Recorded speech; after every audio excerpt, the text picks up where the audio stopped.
इतना छोटा-सा पेड़ और खूब सारे ऑरेंजेस। हेलो एवरीवन, कैसे हैं आप लोग? क्या आपने सोचा है कि ऐसा भी एक प्लांट है जिसमें छोटे से पेड़ में ही काफ़ी सारे ऑरेंजेस लगते हैं? जी हाँ, ये प्लांट होता है। इसको बोलते हैं चाइना ऑरेंज। आज जो मैं प्लांट आपको दिखाने वाला हूँ, ये कोई नॉर्मल ऑरेंज का प्लांट नहीं है। इसका नाम चाइना ऑरेंज है और ये थोड़ा स्पेशल कैटेगरी का प्लांट है। सबसे इंटरेस्टिंग बात क्या है? ये सीड से नहीं बल्कि एयर ग्रो से ग्रो किया जाता है। इसीलिए इसका बिहेवियर थोड़ा अलग टाइप का होता है नॉर्मल ऑरेंज प्लांट से। हमारे गार्डन में एक बड़ा ऑरेंज का प्लांट है और वो काफ़ी पुराना भी है, हेल्दी भी है, लेकिन उसमें फ्लावर्स आते हैं, काफ़ी कम आते हैं। ये देखो, ये छोटा ऑलरेडी फ्लावरिंग हो रही है। आज का वीडियो इंटरेस्टिंग होने वाला है तो पूरा ज़रूर देखना। सब्सक्राइब कर लो अगर अभी तक सब्सक्राइब नहीं किया है तो। एयर लेयर प्लांट का फ़ायदा क्या होता है, इस बारे में सबसे पहले हम बात करेंगे। प्लांट जो होता है, काफ़ी लोग कंफ्यूज हो जाते हैं इस टॉपिक पे। एयर लेयर प्लांट एक प्रोपगेशन मेथड है जिसमें ब्रांच को प्लांट से ही रूट डेवलप करवाया जाता है।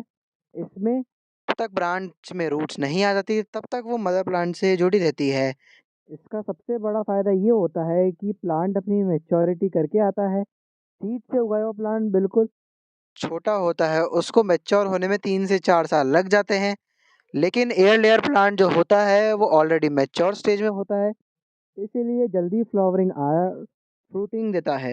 इसी वजह से ये छोटा प्लांट हमारे बड़े सीड ग्रोन ऑरेंज से आगे निकल गया है और इसमें काफ़ी सारे फ्रूट्स लगे हुए हैं। जल्द ही इसमें खूब सारे फ्रूट्स लगने स्टार्ट हो जाएंगे। मैं आपको आगे की वीडियोस में दिखाऊंगा कैसे होता है।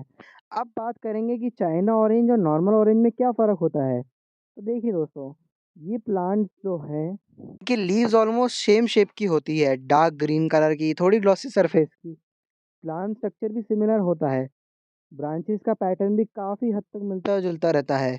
लेकिन असली डिफरेंस फ्लावरिंग टाइम में समझ आता है। China orange comparatively fast growing करता है, नॉर्मल ऑरेंज थोड़ा पेशेंस मांगता है। उसको एनवायरनमेंट और मैच्योरिटी दोनों का वेट करना होता है। इसलिए बिगिनर्स जो होते हैं वो अक्सर एयर लेयर प्लांट ही लाते हैं। चाइना ऑरेंज का वो एक बेटर ऑप्शन होता है और उसमें जो फ्रूट्स आते हैं वो बहुत ही जल्दी आते हैं। दोनों ही सिट्रस फैमिली से बिलोंग करते हैं, इसलिए उनके बेसिक स्ट्रक्चर काफ़ी मिलता जुलता है। लेकिन और ऑरेंज का प्लांट कभी कभी वाइड स्प्रेड हो जाता है, उसको शेप मेंटेन करने के लिए प्रूनिंग करनी पड़ती है। अब बात करेंगे कि इसमें जो फ्लावर हैं वो बिल्कुल नींबू के प्लांट जैसे क्यों लग रहे हैं। ये देखकर आप काफ़ी कंफ्यूज हो सकते हैं कि चाइना ऑरेंज और लेमन का जो प्लांट है, इसमें सेम फ्लावर्स कैसे हैं। तो देखिए दोस्तों, ये जो सिट्रस फैमिली के हैं, इनमें जो फ्लावर्स का जो पैटर्न होता है, कलर होता है, वो भी सेम होता है। बट आप फ़र्क ऐसे पहचान सकते हैं, जो चाइना ऑरेंज होता है उसके जो फ्लावर्स होते हैं उनमें एक मीठी सी खुशबू होती है जो काफ़ी अच्छी लगती है। वहीं दूसरी तरफ जो लेमन्स के प्लांट होते हैं उनमें कहीं पर भी खुशबू नहीं होती है, उनकी लीव से स्मेल आती है, लीव से फ्रेग्रेंस आती है।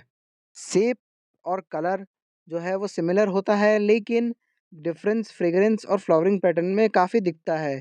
चाइना ऑरेंज के फ्लावर्स की खुशबू थोड़ी ज़्यादा स्वीट और स्ट्रॉन्ग होती है। अगर आप सुबह के टाइम गार्डन में जाएंगे तो आप ये फ्रेग्रेंस क्लियरली फील कर पाएंगे। फ्लावर में फ्रेग्रेंस क्यों आती है? सबसे पहली चीज़ जो मुझे पर्सनली इस प्लांट में सबसे ज़्यादा पसंद है, इसका फ्रेग्रेंस। जब ये प्लांट फ्लावरिंग स्टेज में आता है ना, तो पूरा एरिया हल्का सा सिट्रस और मीठी खुशबू से भर जाता है। ये आर्टिफिशियल स्मेल नहीं होती दोस्तों, बिल्कुल नेचुरल और सूथिंग होती है। इस फ्रेग्रेंस का साइंटिफिक रीज़न ये भी है कि सिट्रस प्लांट अपने पॉलिनेशन के लिए इंसेक्ट्स पर डिपेंड करते हैं, इसलिए उनके फ्लावर्स को एसेंशियल ऑयल्स रिलीज़ करने पड़ते हैं और वही ऑयल्स बाद में एक स्ट्रॉन्ग सेंट क्रिएट करते हैं जो हमें फ़ील होती है। चाइना ऑरेंज की जो वैरायटी है, इसमें सेंट थोड़ा कंसंट्रेटेड होता है, इसलिए नींबू या कुछ नॉर्मल सिट्रस प्लांट के कंपैरिजन में इसका स्मेल थोड़ा ज़्यादा नोटिसेबल होता है। सुबह और शाम के टाइम फ्रेग्रेंस सबसे ज़्यादा होती है क्योंकि टेम्परेचर माइल्ड होता है। अगर आप बालकनी में या गार्डन में भी इसको लगाएँगे, तब आपको इसकी खुशबू बहुत अच्छे से आएगी। अब बात करते हैं कि इसमें इतने सारे फ्लावर्स कैसे हैं और इसका कब तक आते हैं फ्लावर्स। इस प्लांट की जो सबसे दूसरी बड़ी ख़ासियत है कि ये सिंगल-सिंगल फ्लावर देने वाला नहीं है। ये एक ही ब्रांच पे 5 से 10 फ्लावर ईज़िली दे देता है। इसमें काफ़ी सारे ऑरेंजेस जो होते हैं, वो एक साथ लगते हैं। पीक फ्लावरिंग सीज़न में जो स्प्रिंग सीज़न आने वाला है, जब टेम्परेचर मॉडरेट होता है तो ह्यूमिडिटी बैलेंस होती है। अर्ली समर तक ये फ्लावरिंग कंटिन्यू रहती है। अगर प्लांट स्ट्रेस फ्री रहे तो कभी-कभी रिपीटेड फ्लावरिंग भी मिल जाती है, लेकिन एक बात याद रखना दोस्तों, अगर ओवर वाटरिंग हो गई तो अचानक से टेम्परेचर चेंज हो जाएगा और फ्लावर ड्रॉप भी हो सकता है। इसलिए फ्लावरिंग टाइम में प्लांट को ज़्यादा डिस्टर्ब नहीं करना है। ना एक्स्ट्रा फर्टिलाइज़र्स, जो रेगुलर फर्टिलाइज़र साइकिल है वही डालनी है। एक्स्ट्रा फर्टिलाइज़र देने से बचना है, एक्स्ट्रा पानी देने से बचना है आपको। प्लांट कंसिस्टेंट केयर में बहुत ही अच्छा रिस्पॉन्स देता है, अगर आप रेगुलर ऑब्जर्वेशन करेंगे तब। बात करेंगे कि हमने इसके लिए सॉइल मिक्स कैसा बनाया है। तो देखिए दोस्तों, ये थोड़ा स्पेशल प्लांट है, इसीलिए इसे हेवी मिट्टी और वाटर होल्डिंग मिट्टी बिल्कुल पसंद नहीं है। इसमें अगर मिट्टी में पानी रुक गया तो रूट सफोकेट हो जाएँगी और प्लांट बहुत ही जल्दी मर जाएगा। इसीलिए बेस्ट सॉइल मिक्स जो इफ़ेक्टिव भी होता है, उसमें रिवर सैंड ऐड करें ताकि ड्रेनेज काफ़ी इम्प्रूव रहे। फिर उसमें अच्छी क्वालिटी का ऑर्गेनिक कंपोस्ट मिक्स जो उसे न्यूट्रिएंट्स प्रोवाइड करे। सॉइल लूज़ी और एयरी होनी चाहिए। जब हाथ से मिट्टी पकड़ो तो वो चिपके नहीं, बल्कि हल्का-सा क्रम्बल हो जाना चाहिए।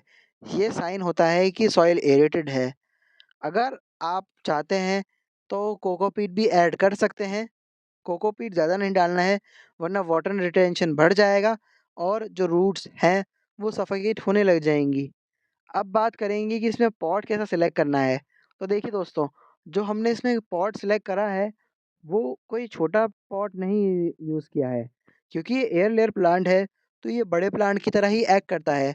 बहुत लोग प्लांट तो ले आते हैं, लेकिन पॉट छोटा ले लेते हैं, इसी वजह से रूट्स जो होती हैं, वो प्रॉपर्ली स्प्रेड नहीं कर पाती और ग्रोथ स्लो हो जाती है। चाइना ऑरेंज के लिए मीडियम से बड़ा पॉट अच्छा होता है, कम से कम 12 से 16 इंचेस डेप्थ होनी चाहिए। अगर आप भी फ्यूचर में हैवी फ्रूटिंग चाहते हैं, तो थोड़ा-सा बड़ा पॉट लेना बेटर डिसीज़न रहेगा। पॉट के नीचे ड्रेनेज होल्स होना बहुत ज़रूरी है। अगर ड्रेनेज नहीं होगा, तो पानी जमा होने लगेगा। ये सिट्रस प्लांट्स के लिए काफ़ी कॉमन प्रॉब्लम्स होती है। आप चाहें तो सीमेंट का पॉट भी ले सकते हैं।